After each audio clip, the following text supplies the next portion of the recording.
Perkenalkan inilah SS-1, Senapan Serbu 1, adalah senjata api pertama yang diproduksi secara massal oleh PT Pindad dan menjadi standar bagi Tentara Nasional Indonesia. Senjata ini merupakan hasil adaptasi dari FN-FNC, senapan serbu buatan Belgia, dengan beberapa modifikasi agar lebih sesuai dengan kebutuhan militer Indonesia. Sebelum SS-1 dikembangkan, Tentara Nasional Indonesia menggunakan berbagai jenis senapan serbu, termasuk AK-47 dan M16, yang diperoleh dari berbagai sumber. Namun pemerintah Indonesia ingin memiliki senjata buatan dalam negeri untuk mengurangi ketergantungan pada impor dan memastikan ketersediaan senjata yang lebih sesuai dengan kebutuhan militer dan kondisi geografis Indonesia. Pada awal 1980-an, Indonesia mendapatkan lisensi dari FN Herstal untuk memproduksi FN-FNC, senapan serbu berkaliber 5,56 x 45 mm NATO. PT Pindad kemudian melakukan sejumlah modifikasi untuk menyesuaikan senjata ini dengan lingkungan tropis Indonesia yang lembab dan penuh lumpur. Dari sinilah lahir SS-1 sebagai senjata serbu standar bagi TNI dan Polri.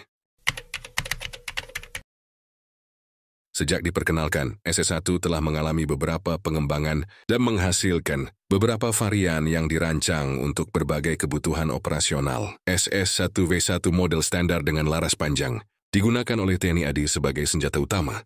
SS-1V2, versi lebih pendek dari V1, digunakan oleh unit dengan mobilitas tinggi. SS-1V3 memiliki popor tetap, cocok untuk unit dengan kebutuhan stabilitas tinggi. SS-1V4 varian dengan laras lebih panjang untuk penembak jitu.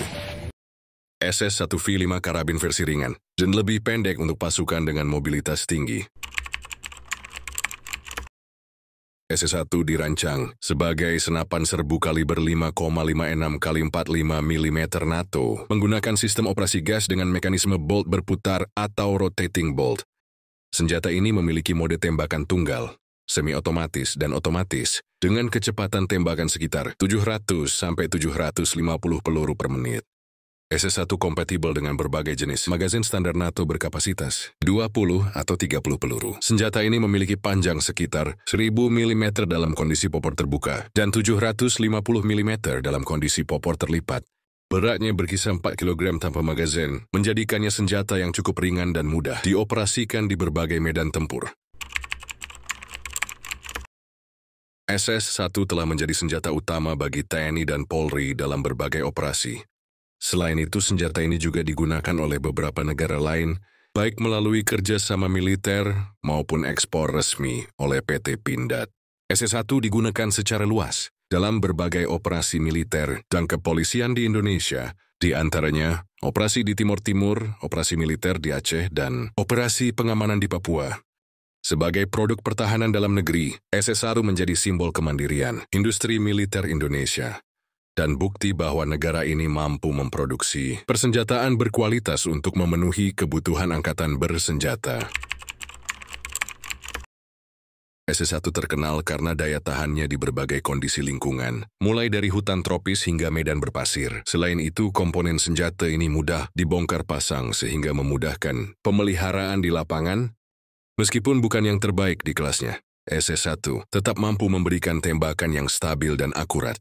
Di sisi harga, dibandingkan senapan serbu impor, SS-1 memiliki harga lebih ekonomis tanpa mengorbankan kualitas. SS-1 memiliki bobot yang lebih berat dibandingkan beberapa senapan serbu modern seperti M16 atau AK-47. Sehingga bobot yang lebih berat bisa membuat prajurit lebih cepat lelah, terutama dalam pertempuran jangka panjang. Meskipun cukup akurat untuk jarak menengah, SS-1 kurang stabil untuk pertempuran jarak jauh. Selain itu, desain popor dan pegangan SS-1 kurang ergonomis dibandingkan dengan senapan modern seperti SS-2. Beberapa prajurit menganggap posisi tuas selektor mode tembak kurang nyaman dioperasikan saat terutama dalam operasi tempur. Versi awal dari SS-1 tidak memiliki rel pikat ini, sehingga sulit untuk memasang aksesori tambahan seperti optik laser atau grip tambahan. Hal ini membatasi fleksibilitas SS-1 dibandingkan dengan senjata modern yang lebih modular. Meskipun lebih tahan dibandingkan M16, SS-1 masih bisa mengalami macet jika terlalu kotor atau tidak dirawat dengan baik. Dalam kondisi ekstrim seperti medan berlumpur, SS-1 masih bisa mengalami gangguan tembakan. Jenis yang terakhir, tidak ada sistem ambidextrous. Senapan ini didesain untuk pengguna tangan kanan, sehingga kurang nyaman bagi prajurit kidal karena tuas pengaman dan pelepas. Magazin tidak didesain untuk penggunaan dua tangan.